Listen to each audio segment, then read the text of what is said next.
Hi friends, welcome back to my channel. ನಾನು ಇವತ್ತು ತರಕಾರಿ ಪಲ್ಯ ಮಾಡ್ತಾಯಿದ್ದೀನಿ. ಇದು ಸೈಡ್ ಡಿಶ್ ಆಗಿ 2 ನಿಮಿಷದಲ್ಲಿ ಮಾಡ್ಕೋಬೋದು. ತುಂಬಾ ಚೆನ್ನಾಗಿರುತ್ತೆ. ರೊಟ್ಟಿ, ಚಪಾತಿ, ಪೂರಿ, ರೈಸ್ ಎಲ್ಲದಕ್ಕೂ ಸೈಡ್ ಡಿಶ್ ಆಗಿ ಮಾಡ್ಕೋಬೋದು. ತುಂಬಾ ಚೆನ್ನಾಗಿರುತ್ತೆ. 2 ನಿಮಿಷದಲ್ಲಿ ಮಾಡ್ಕೋಬೋದು. ಬನ್ನಿ ಅದು ಹೇಗೆ ಮಾಡೋದು ಅಂತ ನೋಡೋಣ.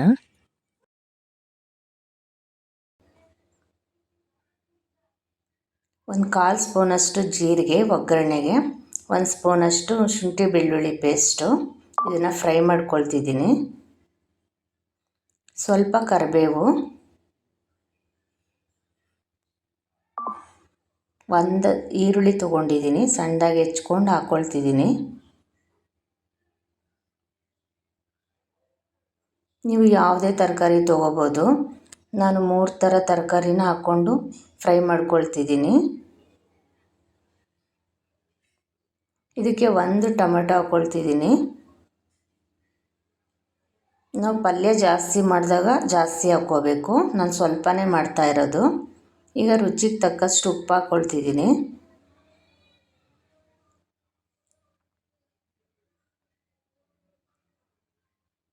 ಇದು ಸ್ವಲ್ಪ ಬೇಯೋಕ್ಕೆ ಲಿಡ್ ಕ್ಲೋಸ್ ಮಾಡಿ 1-2 ನಿಮಿಷ ಬೇಯಕ್ಕೆ ಬಿಡೋಣ.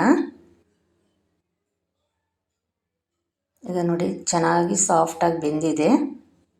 ನಾನು ಮನೆಯಲ್ಲೇ ಪಲ್ಯದ ಪುಡಿ ಮಾಡ್ಕೊಂಡಿದ್ದೀನಿ. ಅದನ್ನು 1 ಸ್ಪೂನ್ ಹಾಕ್ಕೊಳ್ತೀನಿ. ಇದಕ್ಕೆ ಈ ಥರ ಪುಡಿ ಮಾಡಿ ಇಟ್ಕೊಂಡ್ರೆ ಬೇಗನೆ ಆಗುತ್ತೆ ಪಲ್ಯಗಳು. ನೋಡಿ, ಸಖತ್ತಾಗಿ ಬಂದಿದೆ ಪಲ್ಯ.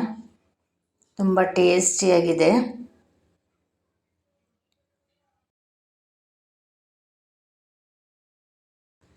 ನಿಮಗೆ ಈ ರೆಸಿಪಿ ಇಷ್ಟ ಆಗಿದ್ದರೆ ಲೈಕ್ ಮಾಡಿ, ಶೇರ್ ಮಾಡಿ, ಕಮೆಂಟ್ ಮಾಡಿ, ಸಬ್ಸ್ಕ್ರೈಬ್ ಮಾಡಿ. Thank you.